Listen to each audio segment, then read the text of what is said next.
Esse evento de hoje faz parte de um evento que está sendo promovido pela universidade, que se chama Ecos de Outubro, e que tem relação com os 100 anos da Revolução Russa.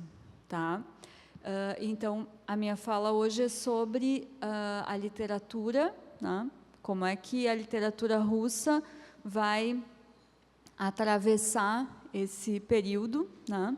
Quais são os grandes escritores desse momento, quais são as perspectivas que foram adotadas e como é que isso tudo, então, né, vai desembocar na nova percepção da literatura a partir da Revolução.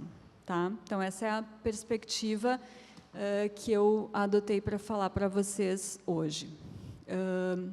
Eu não sou especialista em literatura russa, mas, como eu sou professora de literatura e eu sou muito curiosa, digamos assim, eu me dispus a falar e foi bem interessante fazer essa apresentação, aprendi muito e espero que vocês aproveitem, certo?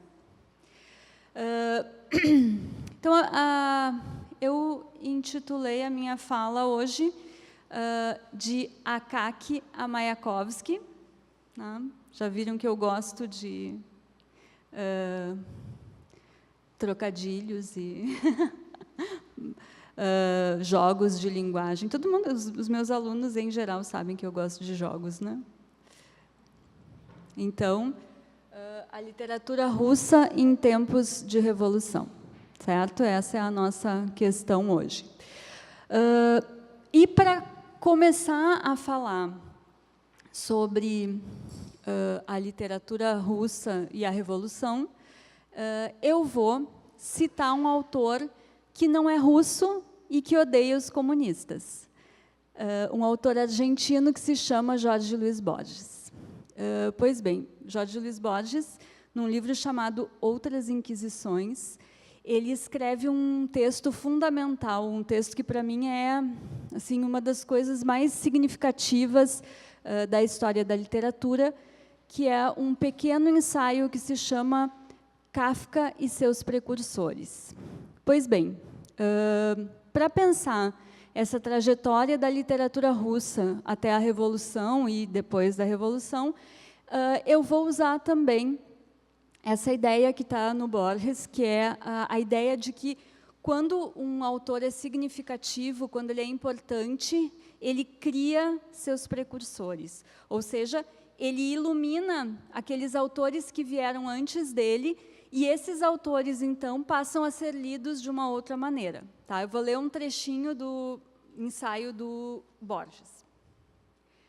Ele está falando de Kafka, né? E o modo como ele, Borges, leu alguns autores, tá, a partir de ter lido a obra do Kafka. E então ele diz: em cada um desses textos reside a idiosincrasia de Kafka, em grau maior ou menor.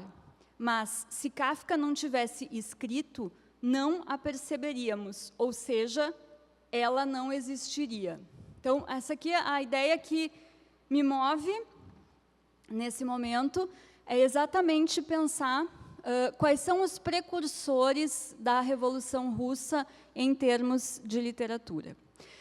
E, talvez porque eu goste muito desse personagem, talvez porque eu tenha lido muito este texto, talvez porque realmente seja um personagem muito significativo da literatura russa, eu escolhi começar por Akaki Akakiyevich. Provavelmente alguns dos nossos alunos, meus e da Isabel, já leram o Capote, do Gogol, e, para mim, é evidente que o cerne da revolução que se operou na literatura russa a partir do século XX está em Akaki Akakiyevich, certo? Esse personagem tem uma força simbólica que faz com que, exatamente, a partir da leitura dos textos da Revolução, eu tenha escolhido, né, este texto do Gogol como precursor da Revolução, certo? Eu estou falando, e vou falar o tempo todo aqui, das questões estéticas, certo?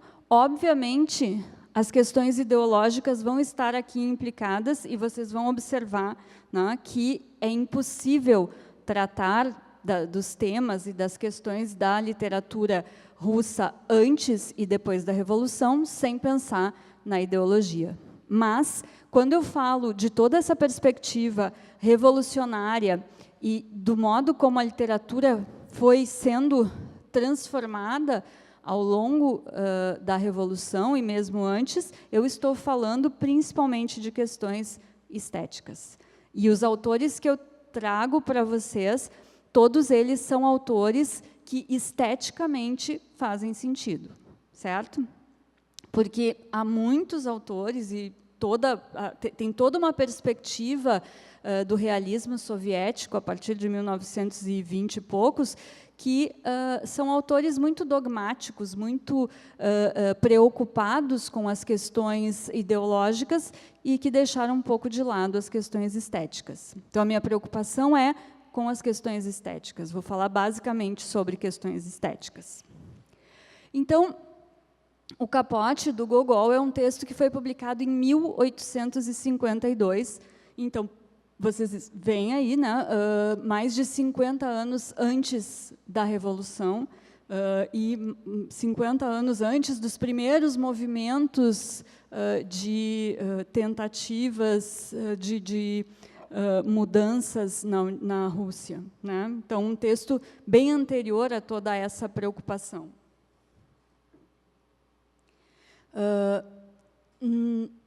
O Gogol, ele é considerado o precursor da nova literatura russa.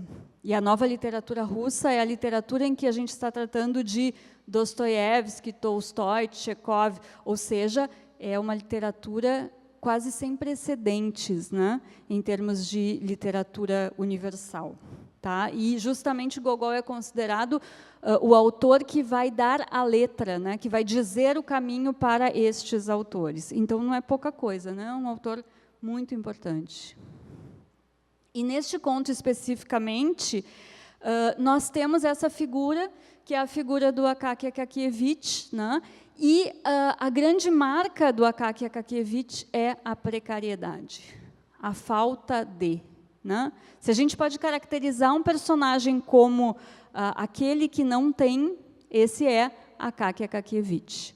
Ele não tem dinheiro, ele não tem posses, ele não tem amigos, ele não tem família, ele não tem nada, certo? E essa é a grande força do Akaky Akakievitch. Essa falta de, a precariedade da vida dele é o que dá essa força para o personagem na narrativa. E, do nada, então, o Akaky consegue, se esforçando muito, mandar fazer um capote novo, um casaco, né? Faz muito frio na Rússia, a gente nem imagina, né, essa necessidade que tinha o Akaky do seu capote, e ele consegue, então, né, um capote novo, e ele fica muito feliz, e ele é aceito pelos demais, e ele até é convidado para uma festa, mas, como obviamente deveria acontecer, porque Akaky é um personagem que não tem nada, ele acaba sendo roubado e fica sem o capote, né? Então, tudo aquilo que ele experimenta quando ele tem o capote, ele volta a não ter depois que o capote é roubado. E aí ele passa, então, ele volta a ser aquele que ele era antes, né? Então, o final do conto é extremamente trágico, né? Porque ele morre de uma pneumonia, provavelmente, porque sem o capote ele vai passar frio e então ele não fica doente. Mas também aponta, né, para uma possibilidade, porque depois que o Akaky morre, passa a aparecer um fantasma que rouba os capotes das figuras importantes da sociedade russa. Então, claro que é uma solução fantasiosa, né? Mas a literatura se presta a isso, e essa ideia de que existe uma possibilidade. E, por isso, também, além de várias outras coisas, me parece que o Akaki é o grande precursor do que virá depois na literatura russa, certo? Porque, mesmo nesse conto que coloca uma questão muito trágica, né, que é essa vida do Akaki, existe uma possibilidade no final, mesmo que seja uma possibilidade pela via do fantástico, do sobrenatural, né? Então, essa é a perspectiva. Depois, nós pulamos para 1907. Então, nós damos um pulo de 50 anos e vamos justamente pensar num autor que se a gente pensar em termos assim de questão programática, né, é o autor que vai dar o tom da literatura russa em termos de revolução, que é Máximo Gorki, certo? Se a gente pudesse pensar assim, quem é o autor considerado pelos próprios mentores da revolução como o seu guia, né, em termos estéticos, eu estou falando aqui das questões estéticas, né? Esse seria Máximo Gorki. E o texto do Gorki, que é, então, justamente o símbolo da revolução, é A Mãe, certo? A Mãe é uma novela, não chega a ser um romance, mas uma novela, entre uma novela e um romance, sobre uma mãe, né? É uma mãe que é viúva, então ela tinha uma vida ligada a esse marido que morre, e aí, a partir da morte do marido, ela se aproxima do filho, e o filho é um revolucionário. E, então, ela precisa aprender, né, sobre as questões da revolução para se aproximar do filho.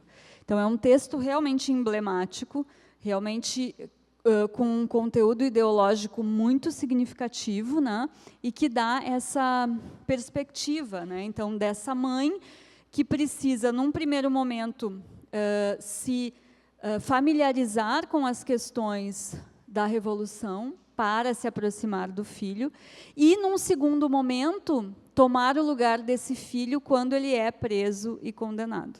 Então, essa mãe, ela passa de coadjuvante, de alguém que não tinha um papel significativo, para alguém que assume um papel muito importante, exatamente porque precisa dar conta das suas relações com o filho. Então, é uma questão não só de essa pessoa tomando se conscientizando do seu lugar na sociedade e assumindo o seu papel revolucionário, mas essa mãe que precisa, o papel dela de mãe também é colocado, né? Uma verdadeira mãe, nessa concepção, precisa cuidar do seu filho, e cuidar do seu filho é se aproximar dele, né? Então, é interessante justamente porque não é à toa que o texto se chama A Mãe, né? Então, é um texto sobre as relações, não só as relações na sociedade, mas as relações familiares, né? Então, é bem significativo. E este livro, então, que é publicado em 1907, certo? Portanto, 2 anos depois da Revolução de 1905, que já é um primeiro momento da Revolução, que depois vai se consolidar em 1917, né? Ele foi um livro saudado pelo grande mentor da Revolução de 17, que é Lenin, né? E Lenin diz sobre A Mãe de Máximo Gorki: este livro vem precisamente a tempo, certo? Então, na visão de Lenin, o livro do Gorki é assim, o estopim, é aquele que vai provocar, né, nas pessoas a necessidade de se tornarem revolucionárias, certo? E, uma vez que a revolução realmente acontece, né, parece que sim, que Lenin tinha razão em relação ao conto, à novela, ao romance de Máximo Gorki, né? É um livro que fez muito sentido no momento em que ele foi publicado na Rússia, né? Um livro que realmente fez as pessoas se motivarem. Então, eu trouxe um trecho do texto, assim, é um texto ideologicamente muito marcado, né? E teria que ser, né? Senão não faria sentido que a gente o colocasse como o texto que vai motivar as pessoas. Há muitas citações no texto que são significativas, interessantes, fortes, muitas citações fortes, né? Mas eu trouxe uma que me pareceu assim, uma das que, né, nos permitiriam entender este texto. Como perdoar a quem se atira contra ti como um animal selvagem, quem não reconhece em ti uma alma viva e esmurra o teu rosto? Impossível perdoar, não por mim, pois suportaria todos os ultrajes se fosse só eu, mas não quero ceder o mínimo aos que empregam a força, não quero que eles aprendam nas minhas costas a espancar os outros. É realmente muito forte, né? Então, a ideia de que, em primeiro lugar, essa perspectiva de que a revolução é algo coletivo, né? Quando se pensa em revolução, se pensa no outro, além de se pensar em si, né? Então, é uma perspectiva bem significativa e acredito eu que, por esta citação, nós já podemos, né, entender o papel que teve esse texto do Gorky na Revolução, né? E Gorky vai ser, né, digamos assim, o intelectual que vai se transformar no símbolo revolucionário, mesmo que depois, como todos os outros que a gente vai ver, ele questione, né, os rumos da Revolução e até seja um pouco, não sei se perseguido seria a palavra certa, porque Gorky não perdeu o seu status de intelectual importante, mas meio deixado de lado, né, no seu papel, digamos assim, né? Mas, então, só para entender que os próprios autores que vão dar o tom da Revolução também vão fazer a autocrítica, né? E a arte, acho que, pela sua condição, né, ela propicia uma autocrítica muito mais rápida do que as demais áreas, né? A arte sempre vai ser aquele elemento que primeiro vai cutucar, né, e mostrar, olha, aquilo que a gente deveria fazer não está sendo feito, né? Então, e aí nós temos uma foto só para mostrar o quanto realmente Gorky foi próximo da Revolução, né? Gorky e Lenin, certo? É bem interessante essa foto. Então, Gorky era realmente amigo pessoal de Lenin, certo? Então, bom, e aí nós começamos a pensar sobre o momento mesmo da Revolução, certo? Que eu chamei no calor da Revolução. Aqueles autores que, desde um pouco antes de 1917 no caso, até mais ou menos a Segunda Guerra Mundial, foram os autores que deram o tom da literatura russa, né, para o que viria depois, sendo que por um lado, né, eu já disse, nós tivemos o realismo soviético, que é algo muito ideologicamente marcado, e se vocês forem procurar, nós temos listas de autores, mas não temos efetivamente obras que se sustentam, né, porque justamente eram obras muito marcadas pela questão ideológica, e cuja preocupação estética era pouco evidente, né? Não todos, obviamente, mas há muitos autores que vão se colocar nessa perspectiva, né? E, inclusive, os próprios críticos, os próprios autores que são ideologicamente, né, comunistas, vão dizer que o realismo soviético perdeu a medida, né? Ficou muito ideológico e pouco estético. Mas nós vamos ver, então, que apesar de toda essa ideologia pesada, há autores muito significativos, né, ao longo da Revolução, e, por fim, nós vamos ver o autor que congrega tudo isso, né, para finalizar, que é Mayakovsky. Bom, então nós vamos começar com um poeta que já produzia sua obra num momento anterior à Revolução, mas que vai ser o responsável por um poema que é considerado quase que o poema da Revolução, certo? Que se chama Os Doze, certo? Então, é um poema que dá esse tom, né, daquele momento, do momento efetivo da Revolução, porque ele foi publicado em 1918, certo? 1918 é exatamente o momento, né? A Revolução é de 17, então, outubro de 17. O poema foi publicado em 18, foi publicado no calor da hora, no momento em que tudo estava acontecendo, né?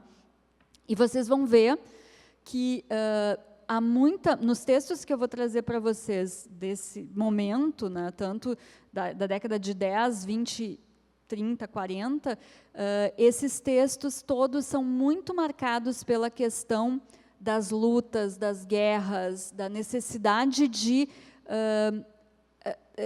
ter, né, de conquistar a sua identidade, que a União Soviética teve, né, a partir da luta armada. Tá? A luta armada está muito presente nestes textos. Então, aqui uma citação de Otto Maria Carpo, que é um intelectual europeu, mas que morou muitos anos no Brasil, e ele publicou, então, este texto em 1942, no Correio da Manhã, certo? E é sobre esse poema, Os Doze. Mas, enfim, uma última esperança surge, uma esperança bem russa. O barulho da catástrofe será talvez o som da trombeta do juízo final, e o dever do poeta consistirá em articular esse barulho e o transformar em música celeste. É o estilo dos 12. Tá? Aqui é 12 em francês, porque o poema ainda não tinha sido traduzido em língua portuguesa. Tá? Não havia tradução em 1942, não havia tradução deste poema em língua portuguesa. E eu trouxe alguns trechos do poema, que ele é assim, um poema muito interessante. A linguagem, o Carpo aponta para isso no seu texto, né? Uma linguagem que tenta aproximar as questões estéticas, as questões metafóricas, simbólicas, com a linguagem mais popular. Este poema tenta isto, né? Então, noite negra, branca neve, vento, vento.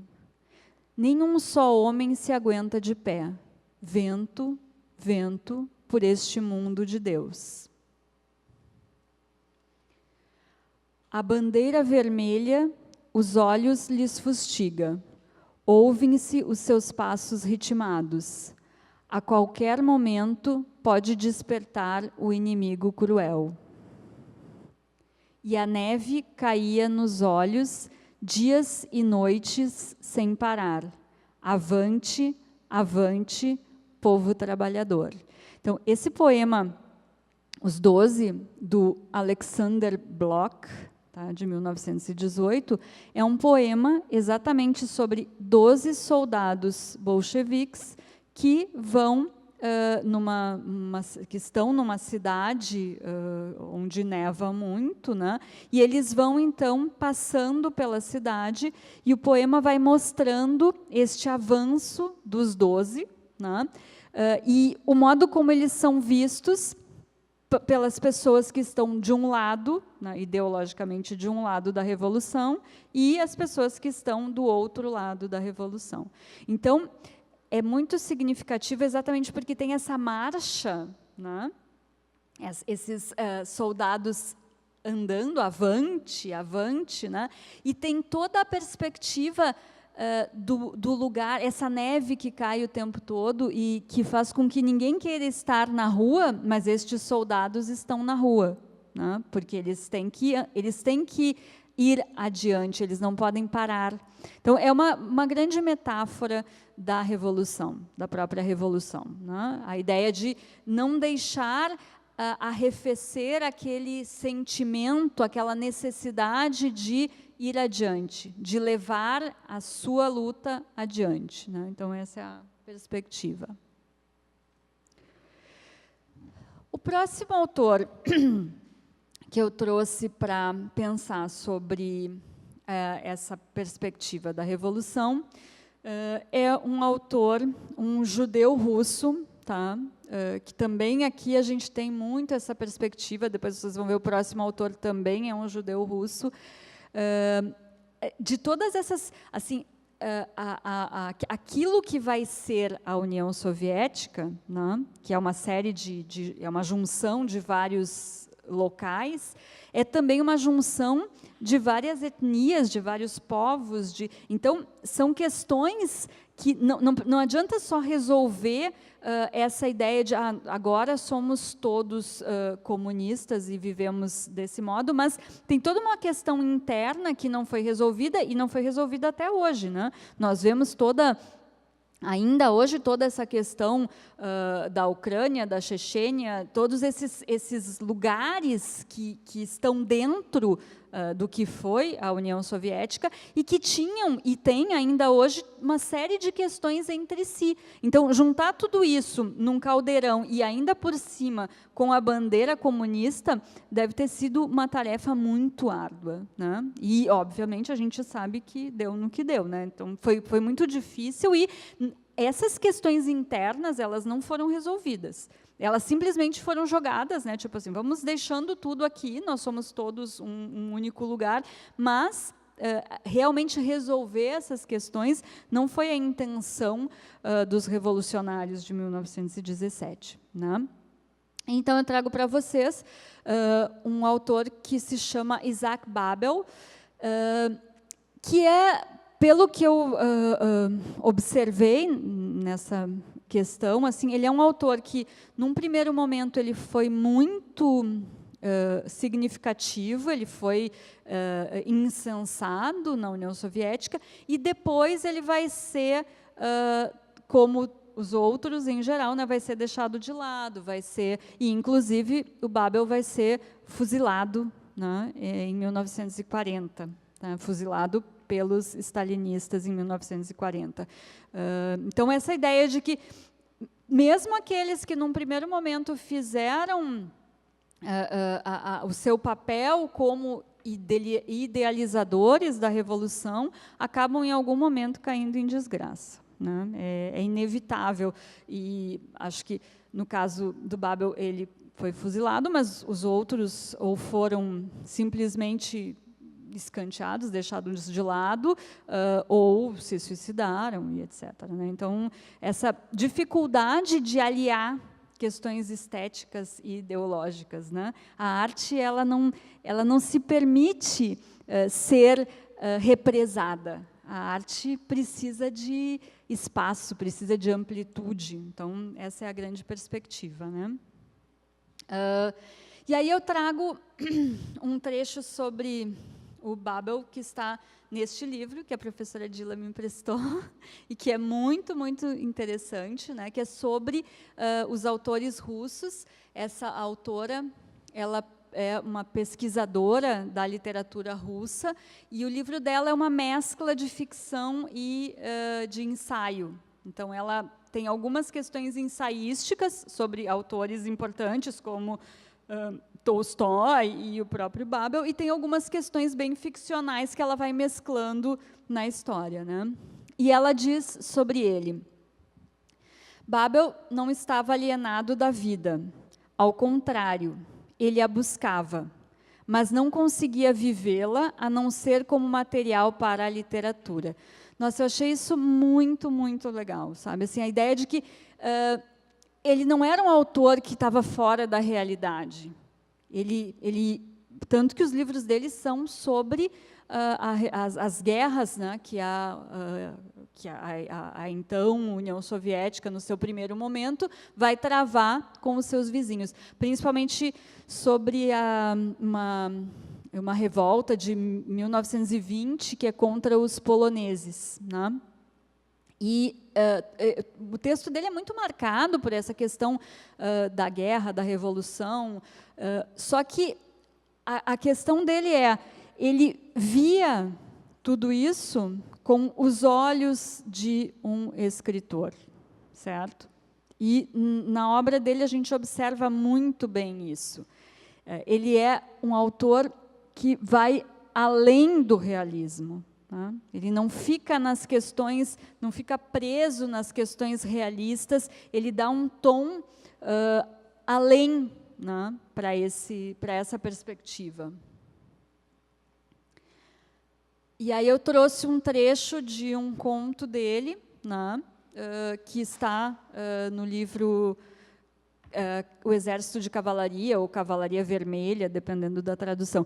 Nós temos aqui também, vou abrir um parênteses, né, um problema sério de tradução, tá, para o pessoal que trabalha com as questões de tradução, de línguas estrangeiras. Temos um problema sério de tradução, porque até bem pouco tempo atrás, os textos da literatura russa eram traduzidos para o português via francês, via inglês. Então, nós tínhamos um texto que tinha sido traduzido para o inglês ou para o francês e que era traduzido, então, do francês ou do português para, ou do inglês para o português. E isso, obviamente, causa um ruído muito significativo, né? Hoje não, hoje já temos, né, algum tempo para cá, temos já uma escola de tradução da literatura russa diretamente do russo, né? Até pouco tempo tínhamos 1 ou 2 tradutores que traduziam direto do russo, e, claro, traduziam tipo as obras do Dostoiévski, né, os autores mais conhecidos, mais significativos, e menos estes autores que não são tão conhecidos. Então, havia um ruído aí, né, via outras línguas, que dificultava um pouco essa questão também da compreensão efetiva das questões estéticas da literatura russa, né? Então, essa é uma questão a ser pensada também. Então, fechando meu parênteses, vou falar sobre o texto do Babel. Faz 4 meses, numa sexta à noitinha, que o tropeiro Guedali levou-me à casa do seu pai, o rabino Modali. Mas, naquela época, Bratislavski, você não pertencia ao partido. Naquela época, eu pertencia ao partido, respondeu o rapazote, arranhando o peito e retorcendo-se de febre. Mas não podia deixar a minha mãe. E agora, Lila? Na Revolução, mãe não passa de um episódio, murmurou ele com um fio de voz. Saiu a minha letra, B, e a organização me mandou para o fronte. E foi parar em Kovel, Lila? Fui parar em Kovel, gritou com desespero. Os kulaks deixaram o fronte descoberto. Tomei o comando de um regimento recém-formado, mas já era tarde. Me faltou artilharia. Morreu antes de chegar a Rovno. Morreu o último príncipe. Entre versos, filactérios e peais. Não o enterramos numa estação perdida. E eu, que mal posso conter no corpo decrépito as tempestades da minha imaginação, eu recebi o último suspiro do meu irmão. Então, esse é um conto chamado O Filho do Rabino, de 1926, do livro Cavalaria Vermelha ou O Exército de Cavalaria, dependendo da tradução. E é um conto muito interessante, porque ele é contado exatamente a partir da perspectiva desse narrador, que está contando sobre um rapaz bem novo, bem jovem, pelo que a gente observa, que é encontrado, então, já praticamente à morte, né? E aí ele é resgatado por esse grupo, e o narrador vai contando a história, vai nos mostrando quem é esse rapaz. Ele é o filho de um rabino, uma pessoa importante de uma cidade, mas nós não sabemos, ao longo do conto, que o rapaz é irmão do narrador.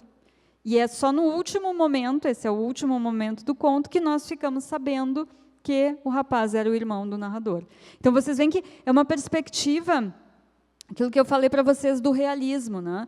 Vai além da realidade, certo? Nós vamos vendo essa história, pensando, e no último momento nós temos, né, então, essa imagem de que tudo isso que vinha sendo narrado, né, por este narrador, na verdade, é sobre alguém muito próximo dele, alguém que tem laços com ele.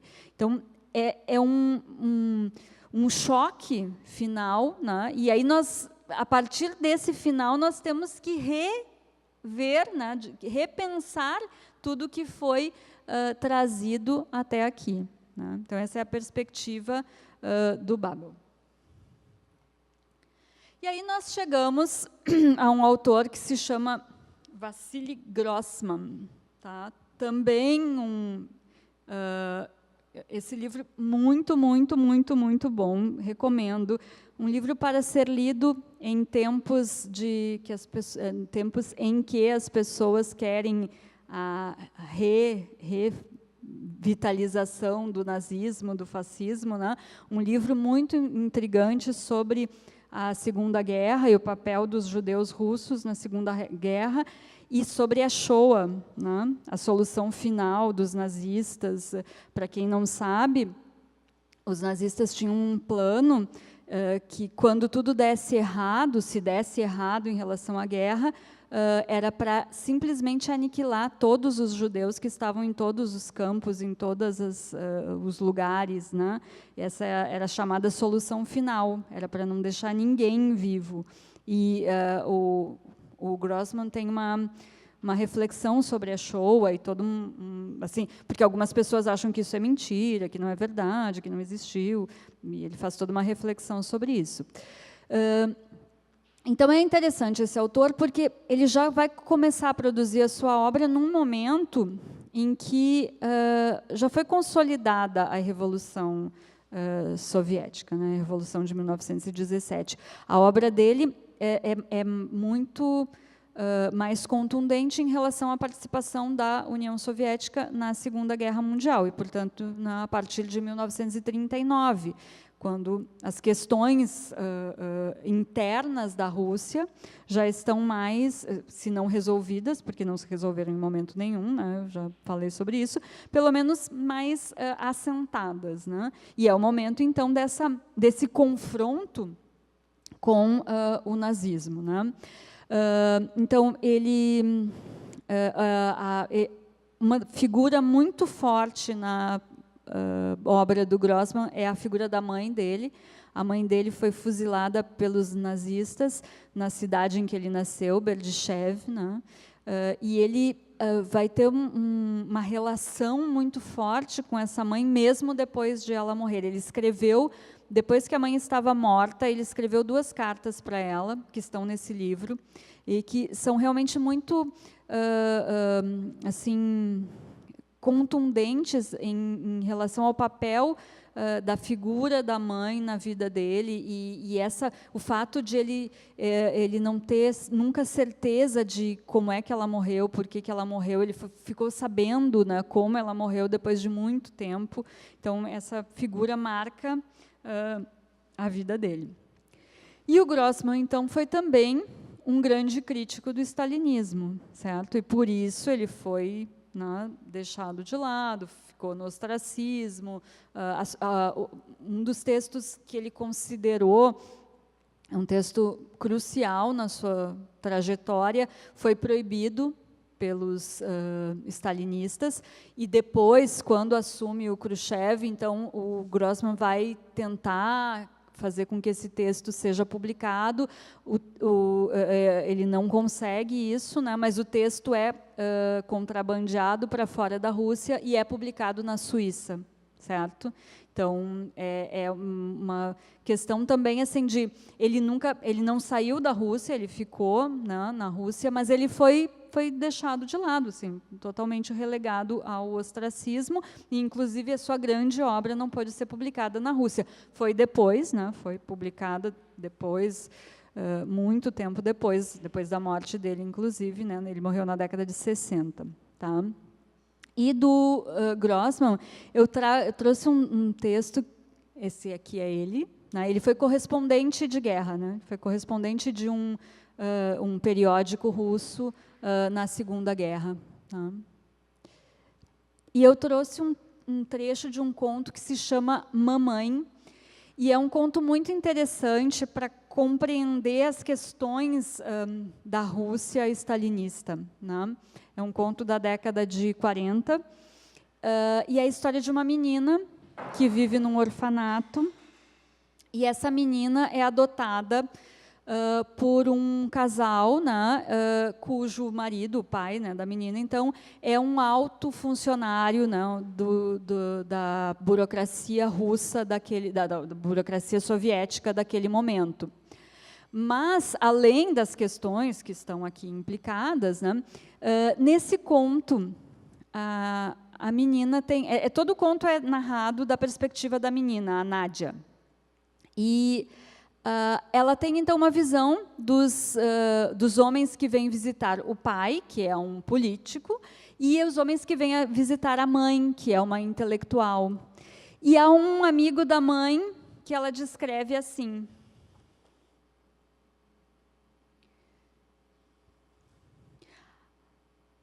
havia um careca de óculos com um sorriso que sempre fazia Nádia sorrir. Nádia não sabia se era amigo ou convidado. Parecia um convidado, mas era a mamãe e suas amigas que vinha visitar. Quando ele vinha, mamãe respondia seu sorriso com um sorriso e dizia: Babel chegou. Então, aqui, um momento em que ele descreve, né, a visita do Babel, do escritor que a gente viu anteriormente, a esse casal, que era um casal importante na burocracia soviética, e então a menina não sabia distinguir, ele parecia os amigos do pai, mas ele era amigo da mãe. Né? Então, é bem interessante esse jogo aqui, porque justamente essa ideia de que os escritores, os artistas, eles também tinham que ter a sua...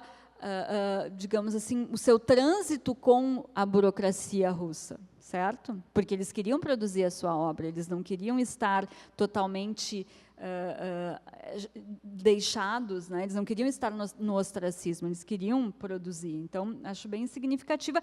E o que acontece nesse conto, então, a menina é criada por esse casal, vai mostrando, ela tinha uma babá, ela tinha uma série de coisas e tal, e chega um dia que simplesmente a mãe morre, a mãe vai para um hospital e morre, e o pai desaparece e a menina vai de volta para o orfanato. Né? E aí, a percepção, e aí temos depois toda o desdobramento, como é que foi a vida dessa menina depois do orfanato, etc. Né? Mas essa ideia de que o stalinismo criou essas perspectivas, né, de altos e baixos, né, pessoas que ascendiam e, de repente, puf, eram assassinadas, fuziladas, exiladas. Né, então, essa perspectiva de muita movimentação, né, em relação a isto. Né. E é um conto bem interessante, porque é a visão da menina. né?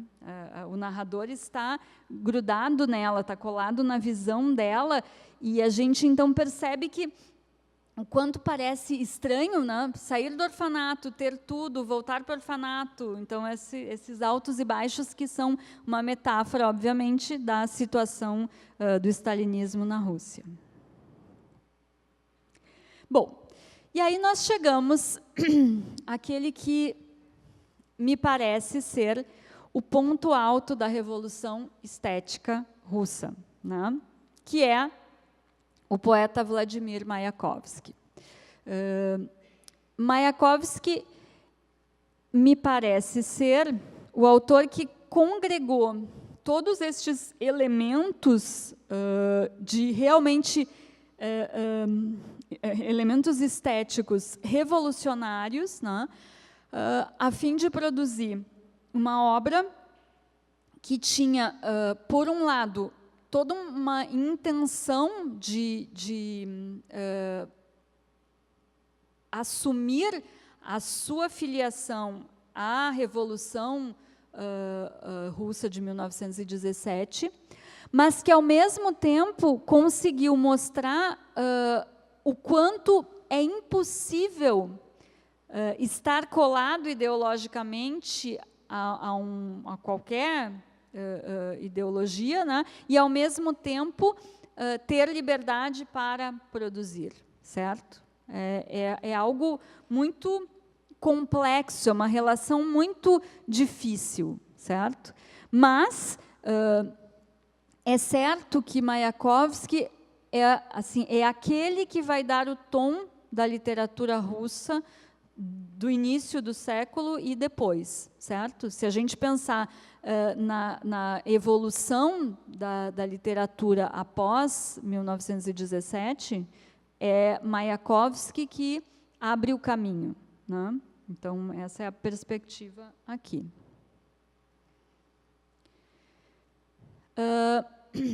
Eu trouxe para vocês um trecho de um poema que o Mayakovsky escreveu para um amigo dele que se suicidou em 1926, um outro poeta, né? E ele... não, só um pouquinho. Esse trecho não é do poema do Yesenin. Esse trecho é o trecho que ele deixou quando ele se suicidou em 1930. Tá? Então, esse trecho é da própria... O trecho que ele deixou quando ele morreu, tá? Em 1930. Final do poema. Como se diz, o incidente está encerrado.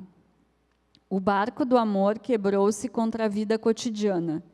Estou quite com a vida, inútil passar em revista as dores, as desgraças e os erros recíprocos. Sede felizes. Tá? Então, esse é o poema, final do poema que ele deixou quando ele se suicidou em 1930. Tá? Esse é Mayakovsky. Então, Mayakovsky é quem apresenta uma obra que se destaca pela marca pessoal, pelo vigor expressivo, pela criação de algo absolutamente novo e quem a coloca diante do leitor como um todo organizado e coerente. Então, é isso que o Mayakovsky consegue fazer, certo? Uma obra extremamente significativa, extremamente pessoal, certo? Não tem aqui a marca de um grupo, né? Mayakovsky é Mayakovsky, certo? E, ao mesmo tempo, esta obra, esse momento que é a obra de Mayakovsky, se dá ao leitor de uma forma organizada e coerente. É isso que ele consegue fazer para o leitor, consegue trazer para o leitor com a sua obra.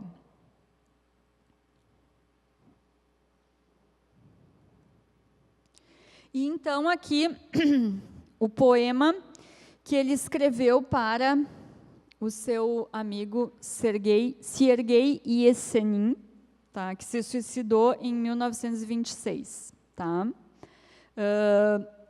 Esse poeta, então, se suicidou num hotel que se chamava Inglaterra. Por isso vocês vão ver aqui a referência à Inglaterra.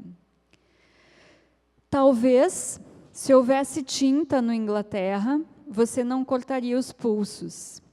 Os plagiários felizes pedem bis. Já todo um pelotão em autoexecução.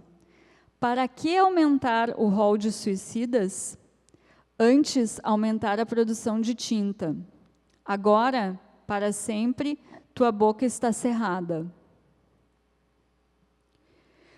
Para o júbilo, o planeta está imaturo. É preciso arrancar alegria ao futuro. Nesta vida, morrer não é difícil. O difícil é a vida em seu ofício.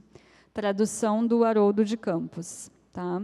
Que é muito importante aqui, né? As traduções do russo, eu disse para vocês, e aqui tanto Haroldo como Augusto traduziram Mayakovsky direto do russo, tá?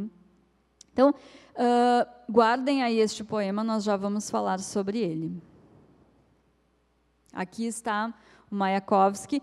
O Mayakovsky, ele conheceu este casal, que são o Ossip e a Lilia Birk, e, segundo consta, eles formavam um triângulo amoroso. Ele morou muitos anos com eles, né? E aqui nós temos essa foto de 1929, um ano antes do Mayakovsky se suicidar, tá? Mayakovsky é o que não usa óculos, o de óculos é o Ossip Birk. Então, parece que eles não estão preocupados, né, em ser um triângulo amoroso. Então, assim, eles não parecem infelizes e sofredores, estão bem tranquilos aí com a sua vida. É porque eles foram muito criticados, né, por serem, principalmente o Mayakovsky e a Lilia, por traírem o Ossip, né, mas não é bem essa questão, parece que era tudo muito aberto, sabe-se lá, né? Não vamos ficar nessas questões.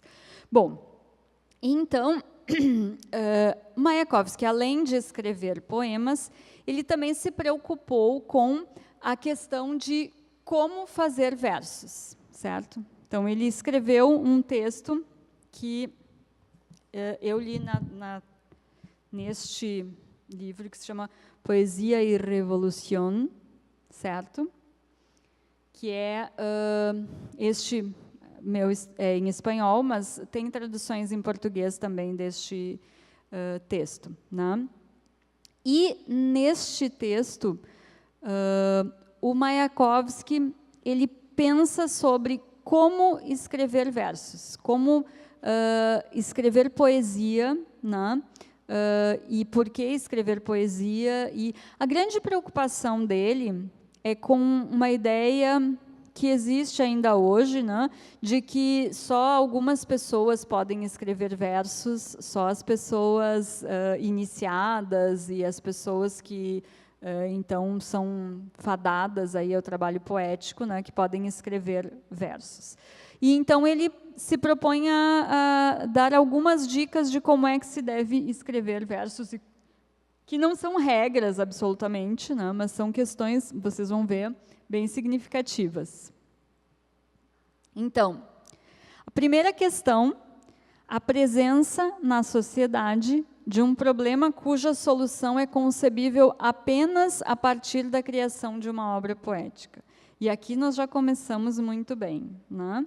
Então, para o Mayakovsky, a pessoa deve querer escrever um verso, porque existe na sociedade algo que não pode ser resolvido a não ser pela escrita de um verso. É muito interessante isso, né? Muito significativo. A segunda é percepção da vontade do grupo que você representa com relação a este problema. Então, a ideia de que, obviamente, né, nós estamos falando de um poeta que abraçou a causa da revolução num primeiro momento. Então, ele imaginava que nós precisamos pensar como coletivo, que nós não podemos simplesmente pensar como indivíduos, que é necessário pensar como grupo, como coletivo, né? Terceiro, as palavras. palavras necessárias, expressivas, raras, inventadas, renovadas, produzidas e de qualquer outro gênero. E aqui também uma questão muito interessante, né? Palavras necessárias, expressivas, raras, inventadas, renovadas, produzidas. Segundo Mayakovsky, cada poema vai trazer à tona a sua necessidade de palavras. Mesmo que eu tenha que inventar, que eu tenha que renovar, que eu tenha que mexer com tudo em termos de palavras, certo? E aqui me parece, né, se a gente quiser pensar um pouco além de tudo, né, o autor que eu conheço que melhor fez isso foi Guimarães Rosa. Que no Brasil é certo que Guimarães Rosa sabia disso aqui. Ele pode não ter lido Mayakovsky, mas ele sabia muito bem disso. Ele fez isso na sua obra o tempo todo. Ele trouxe as palavras com a força que as palavras precisavam ter no seu texto, naquele momento para aquele texto, certo? E é exatamente isso que diz Mayakovsky. Cada texto vai criar, vai nos trazer a necessidade das suas palavras. Isso é extremamente importante. Quarto, todos os materiais e imateriais necessários para a produção do poema. Aqui ele está falando em tudo que é bem interessante, porque ele diz lápis, caneta, papel, sei lá, máquina de escrever, tudo que é material que é necessário, mas também as condições para escrever um poema, certo? Condições que não são materiais, né, são imateriais, são condições propícias, certo? Então, ele diz, por exemplo, que tem alguns poemas que ele só conseguiu pensar a ideia do poema caminhando, porque ele precisava estar caminhando para escrever, para pensar, não necessariamente escrever, mas para pensar aquele poema. Então, essa é uma condição para aquele poema, né? Uma condição, ele estar caminhando para conseguir escrever o seu poema. Há escritores que escreviam sua obra de pé, por exemplo, a gente sabe, né, que há escritores famosos que escreviam de pé, ou que precisavam, para escrever, precisavam, sei lá, ter um gato no colo, né? Então, temos várias as questões, isso que são as condições imateriais para escrever um poema. E, por último, os hábitos e procedimentos de trabalhar as palavras, que seriam as rimas, as metáforas, os símbolos e etc., né? E aqui é muito interessante porque o Mayakovsky, ele diz, eu nunca estudei nenhuma teoria da poesia, né? Mas ele diz que ele tem um instinto para a poesia. E realmente ele tem, né? Nós ainda estamos lendo Mayakovsky, que muito tempo depois da sua morte, portanto, parece que ele, mesmo não tendo estudado teoria da poesia, conseguia escrever poesias, né? Então, essa ideia de hábitos e procedimentos que não precisam necessariamente ser regras, né? Mas que estão ligados ao próprio poema. O poema sempre vai trazer as suas necessidades. Bom, e aí, como exemplo disso, ele vai falar exatamente do poema que a gente leu um trecho anteriormente, né, que é a morte de Yesenin. Por que ele vai falar disso? Porque ele diz que vários poetas escreveram sobre a morte de Sergei Yesenin, né? E ele não se coloca como o melhor deles, mas ele diz, bom, eu vou mostrar para vocês como é que eu escrevi este poema. Então, a primeira questão era, a necessidade que havia era a morte do Yesenin, que causava essa necessidade de escrever sobre isso, tanto que vários outros autores, além de Mayakovsky, escreveram, né? E, como sentimento de grupo, ele imaginou que ele precisava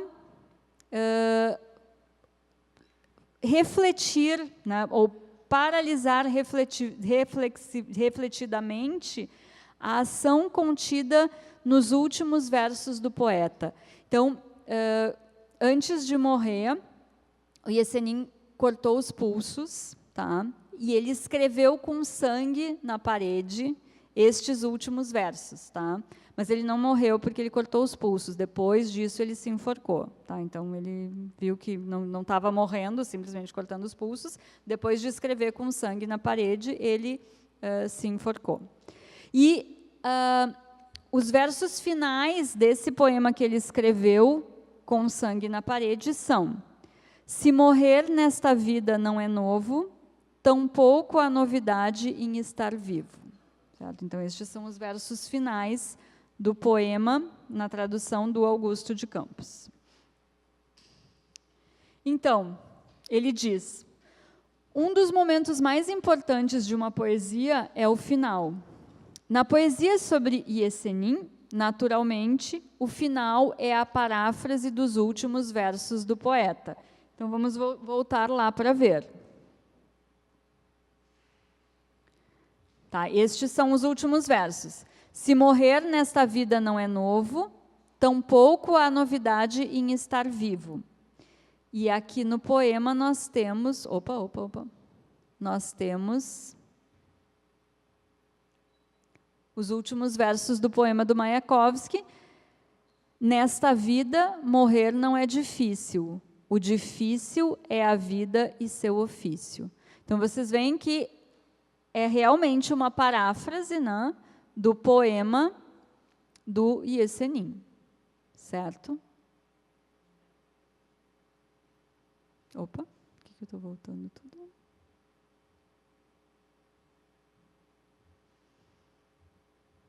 Então, e ele diz que ele pensou toda a estrutura, quando ele escreveu a primeira parte do poema, ele pensou toda a estrutura do poema e depois ele só foi encaixando, né, cada pedaço, né, como se fosse uma construção.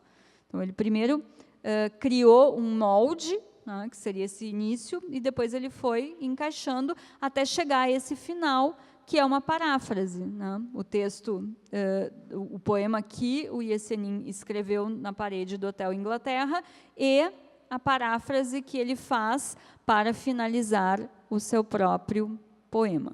Tá? Então, qual é a grande questão, né? Nós vimos que desde o início lá com o Gogol, né, até chegar em Mayakovsky, e passando por estes autores aqui, observando a Revolução, esteticamente falando, existe sim uma revolução na literatura desde meados do século XIX até meados do século XX, certo? Existe essa revolução, existe essa perspectiva de algo que está se modificando de forma muito significativa e que vai culminar nos versos, na poesia de Mayakovsky, certo? Então, existe ao longo dessa movimentação política, que foi política ideológica, que foi a Revolução Russa, né, também há uma revolução na literatura, certo? Ainda que as motivações e as perspectivas sejam outras, né? Ainda que sempre a literatura esteja além da própria questão da realidade. A literatura sempre está um passo à frente do momento ideológico, político, econômico em que se encontra a sociedade. A literatura sempre nos mostra a perspectiva, o caminho, e nem sempre o caminho é agradável e interessante, né? Mas é papel da arte também mostrar aquilo que é desagradável. É papel da arte nos fazer refletir sobre as questões.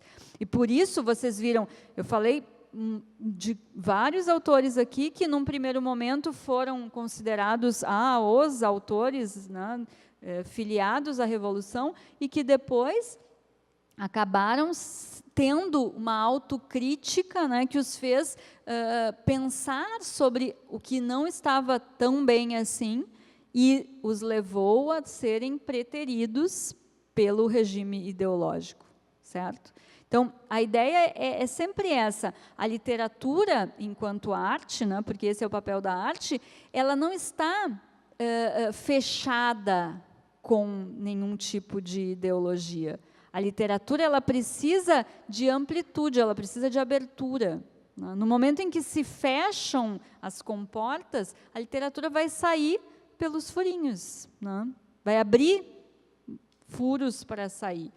E, obviamente, quando a ideologia é muito pesada, muito densa, né, isso vai causar um choque, certo? Então, nós vimos aqui, né, claramente, autores que consolidaram, né, o seu papel na literatura russa e na literatura soviética, e que também, justamente, se dispuseram a mostrar os furos, né, aquilo que não estava tão bem, que ia acabar redundando em tudo que a gente viu, né, que aconteceria depois. Então, esse é o papel da arte, é o papel da literatura, e a literatura da Rússia, a literatura da União Soviética, e de lá até hoje, é uma literatura significativa, uma literatura extremamente importante dentro do conjunto da literatura ocidental, né? Isso que eu nem falei dos autores mais insensados e conhecidos como Dostoiévski, Tolstói, Chekhov, né? Justamente porque eu queria trazer alguns autores que não fossem tão conhecidos e que estivessem mais fortemente ligados ao movimento revolucionário. Então, acho que era isso que eu tinha para dizer para vocês, e agora, se tiverem perguntas, eu respondo, se eu conseguir.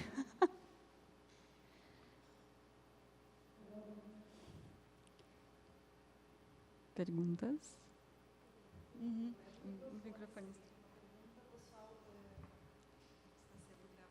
Sim, tudo sendo gravado.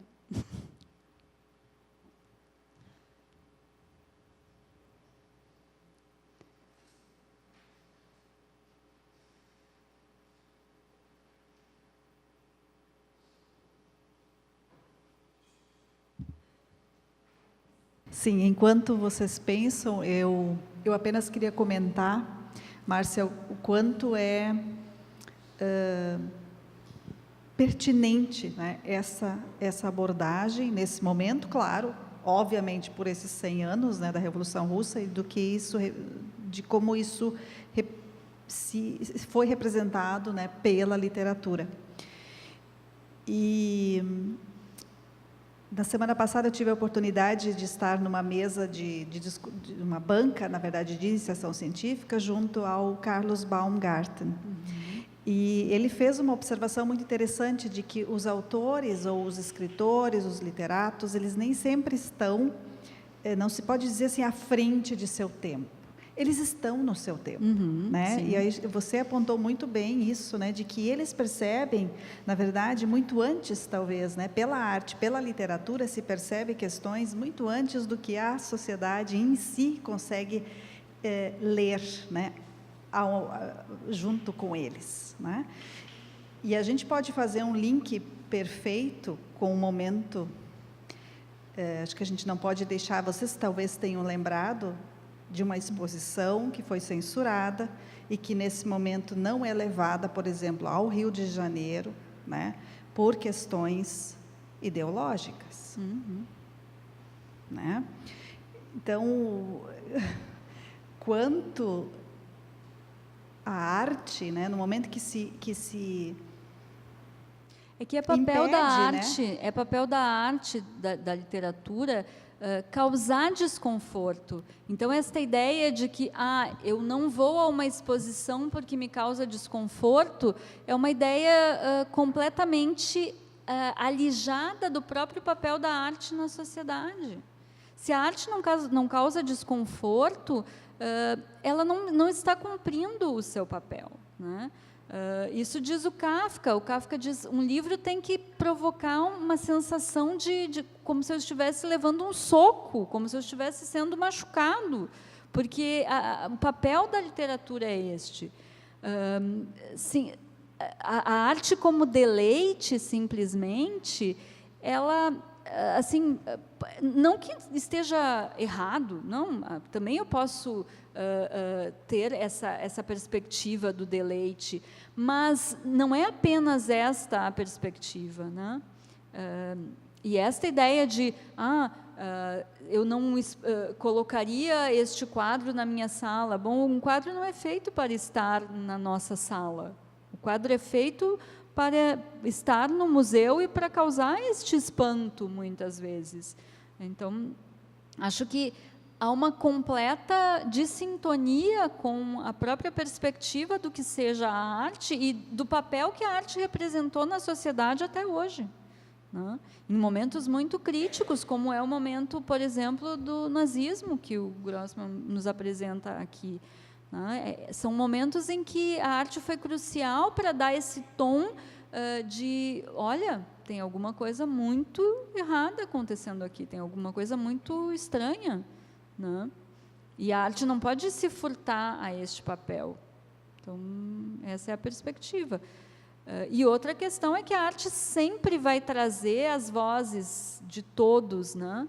Esse também é o papel da arte. Aquela arte que exclui alguns, ela não é uma arte adequada, porque o papel da arte não é excluir, né? A arte tem que mostrar exatamente todas as perspectivas para que a gente possa ter uma visão geral, uma visão mais ampla.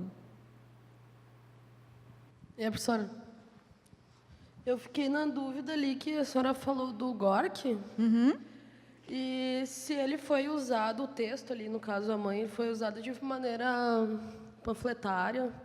Foi muito usado. Sim, não só pela Revolução Soviética, mas muito depois também, né, por vários movimentos de emancipação. É um texto muito lido neste sentido, certo? E aí, nesse sentido, o Gorky e os outros que a senhora falou, e outros tantos, algum deles rechaçou depois isso, no sentido de, não usa nesse sentido? A maioria deles, sim. Sim, porque, na verdade, todo o problema é deixar um texto, qualquer texto, muito colado numa determinada perspectiva. Então, seria quase como se, toda vez que eu leio Gorky, eu preciso ler deste ponto de vista, que não é real, né? Um texto literário, e a gente vê isso muito bem, é um texto que suscita várias interpretações. Então, muito provavelmente, todos estes autores se preocuparam com a perspectiva de que os textos fossem lidos apenas como panfletos da Revolução Soviética, certo? Porque não eram. Tanto não eram que a gente segue lendo esses textos hoje, né? E o texto A Mãe é um ótimo exemplo. Ele foi muito lido como um texto que insuflou o povo russo à Revolução, mas ele se mantém até hoje como um texto muito significativo. Então, ele propiciou, sim, esse momento, mas ele foi além disso. Ele não é apenas um panfleto da Revolução Soviética.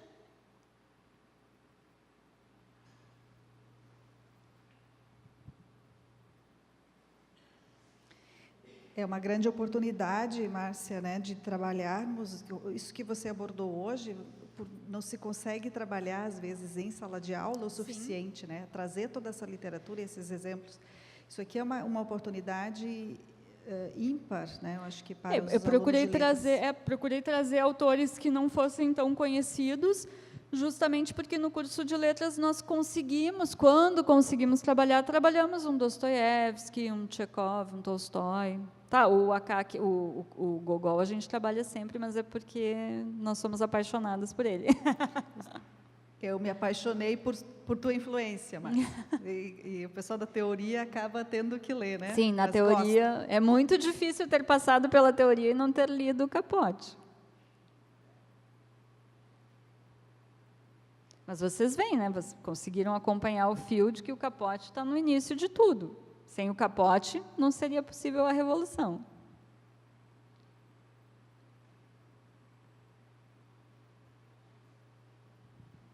Perguntem, pessoal, não tem dúvidas, curiosidades, questões?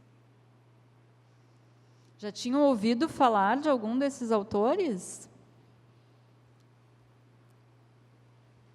Mayakovsky, talvez, que é mais conhecido.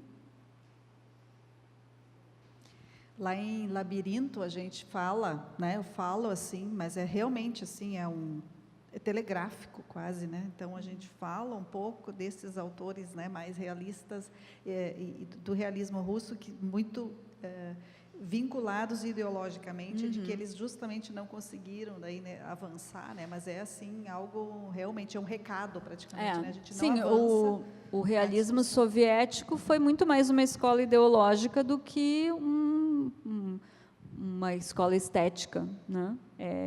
Foi muito assim fortalecido, não apenas dentro da União Soviética, mas fora também, né? Todos os intelectuais comunistas se interessavam por essa perspectiva, divulgavam as obras, mas eram obras muito marcadas. Estas, sim, Carolina, eram obras que ficaram marcadas pelo seu momento, né? Ficaram assim, tal autor é do realismo soviético e, portanto, assim, tanto que não, hoje, se a gente pensar quem realmente sobreviveu a isso, não sei.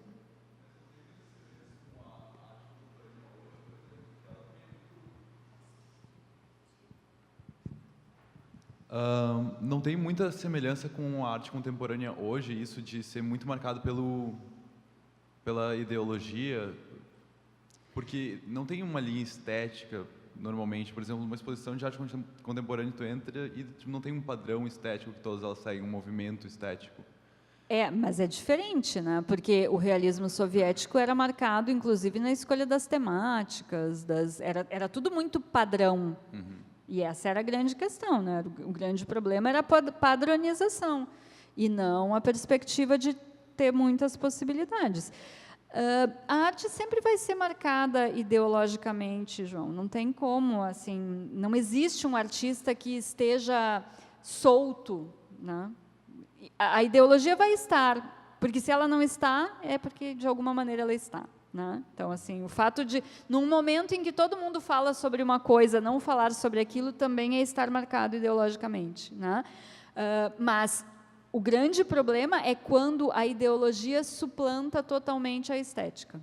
Pois é, isso que eu vejo que é uma certa tendência, assim, em certas obras, etc. Sabe? Sim, sempre vai ser, né? O que vai acontecer? A posteridade vai dizer quem sobrevive e quem não sobrevive, né? Provavelmente há autores que, no apogeu do realismo soviético, foram considerados muito importantes e que hoje a gente não sabe quem são, né? Do mesmo modo, daqui a 50 anos, há autores que hoje a gente acha, nossa, são os autores, e que vão ser esquecidos porque a sua obra vai ficar soterrada pela questão ideológica, né? Mas é muito difícil. E há autores que já no seu momento, como Mayakovsky, certo? Já ali, mesmo com toda assim, a adesão que ele teve à Revolução, a obra dele sempre foi muito mais do que uma obra ideológica. Então, Mayakovsky já era sabido que não ia ser um autor esquecido dali a 50, 100 anos, né? Então, essa é a perspectiva. Do mesmo modo hoje, provavelmente há autores que a gente olha e diz, nossa, esse cara vai adiante, esse cara tem estofo esteticamente, tem material, e outros que, bom, tem uma obra que hoje é significativa por causa do momento e que pode passar a não ser daqui a pouco, né? Isso em todos os momentos. Se a gente pensar, por exemplo, no momento abolicionista no Brasil, há autores que, nossa, foram super importantes para o movimento e depois foram esquecidos em termos estéticos, né? E há outros, como Castro Alves, que, bom, ainda hoje a gente lê o Navio Negreiro e fica arrepiado. Então, são perspectivas. Não é a ideologia que estraga o texto ou a arte, é a falta de comprometimento estético. Interessante essa paralelo entre a falta da estética e o esquecimento de algumas obras, né? Sim, porque me parece que é a estética que faz com que as coisas sobrevivam. A estética dá o pulo, né? se esteticamente não é bem resolvido, a próxima geração não vai se interessar, se importar. Acho eu. Eu sou professora de literatura, é óbvio que eu sempre vou pensar que a estética sustenta tudo, né? Eu vivo disso.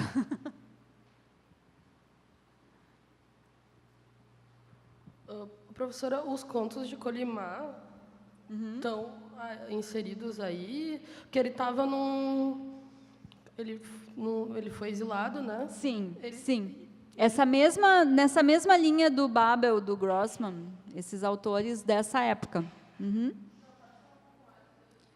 Não conheço muito este autor. Não, realmente não li muito sobre ele.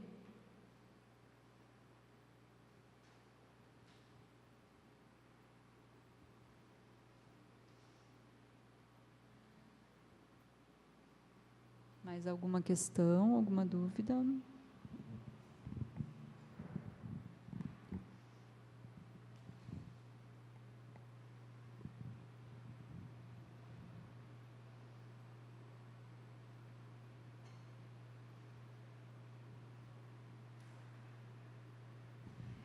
Márcia, foi intencional te debruçar mais sobre a poesia em função da disciplina ou...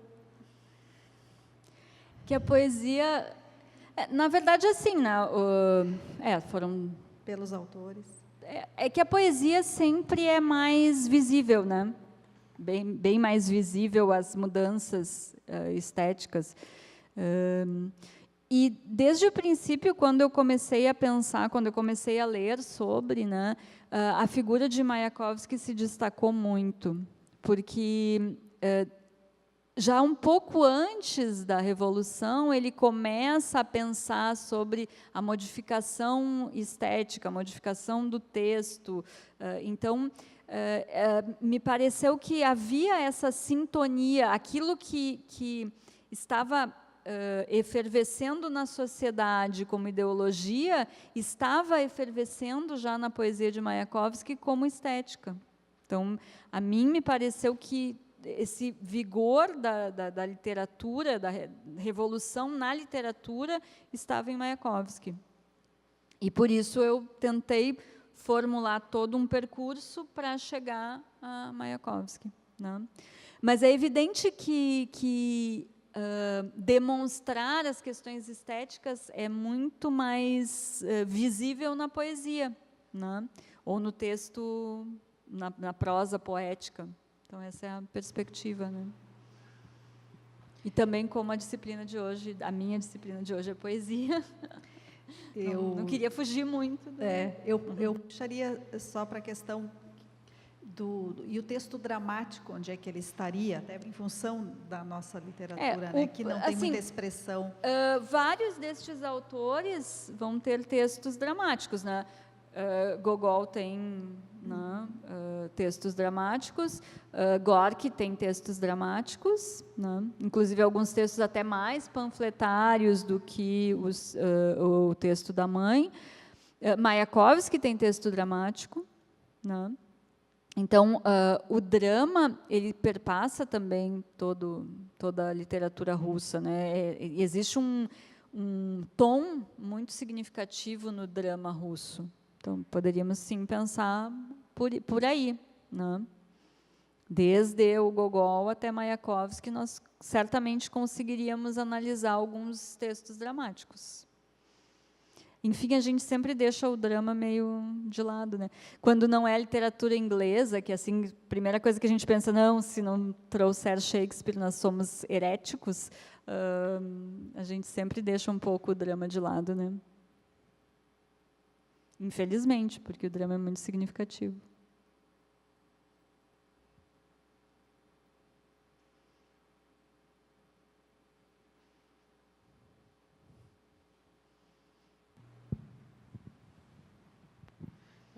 E, professora, como a senhora está falando basicamente da temática da Revolução, qual seria, resumindo, então, a grande diferença do texto da poesia russa antes e depois da Revolução? fosse fazer uma síntese rápida, elementos que surgiram depois da Revolução para identificar bem essa diferença. Bom, a principal diferença é a questão da forma, né? A poesia anterior à Revolução, e aí estou falando de poesia mesmo, né? A poesia anterior à Revolução, ela é uma poesia bem mais comportada, nas formas clássicas. A poesia posterior à Revolução é uma poesia que vai, até pelo próprio momento, né? Não é necessariamente a Revolução Russa que causa isso, mas é o momento em que o modernismo vai se fixar como forma em toda a literatura universal, né? Inclusive no Brasil. Então, a perspectiva da forma é a principal mudança, que é uma mudança geral, uma mudança que se dá em vários lugares naquele mesmo momento, né? Acho que é toda uma mudança de temática também. As temáticas anteriores, mas a gente já viu também que alguns autores foram já se moldando, né? Mas as temáticas anteriores eram muito mais voltadas para questões individuais e passam a ser voltadas para as questões do coletivo, né? Muito mais. Então, me parece que essa perspectiva é a principal, assim, tanto questões de forma como questões temáticas, e na temática uma perspectiva de mostrar muito mais a força coletiva, as visões coletivas do que havia até então. E, em termos da Revolução, os autores eram mais inclinados a serem bolcheviques? Como assim? Dentro da ideologia, dentro da Revolução, da dicotomia da Revolução, os autores defendiam um dos lados? Sim, sim. Estes autores, todos os que eu citei, eram bolcheviques num primeiro momento. Sim, todos eles. Muitos deles porque vieram de classes bem menos abastadas. Porque a Rússia era um país com uma desigualdade muito grande, né? Assim, pouquíssimos ricos e muitos pobres. Parece um lugar que eu conheço, né?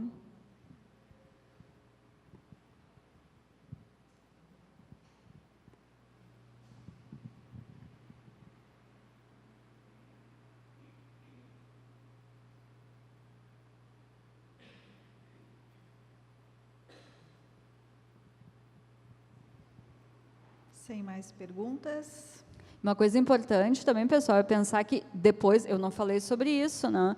Mas depois da década de 40, principalmente, né, vai ter toda uma literatura de dissidência, né? Nós vamos ter autores que vão criticar a Revolução, que vão escrever textos muito significativos criticando a Revolução, e que são autores que são muito conhecidos, muito reconhecidos em alguns lugares e alguns momentos, né? Então, só para citar assim, Pasternak, do Arquipélago Gulag, o próprio Nabokov, né, de Lolita, são autores que vão ser reconhecidos fora da União Soviética e vão ser personas não gratas na União Soviética, né?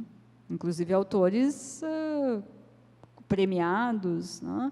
Então, vai haver, sim, toda uma literatura de tradição russa fora da União Soviética, né? E autores que é o normal, né? Não se esperaria outra coisa. Então, não pensem assim que todos os autores aderiram e ficaram bonzinhos e houve uma série de dissidências, principalmente depois da Segunda Guerra Mundial.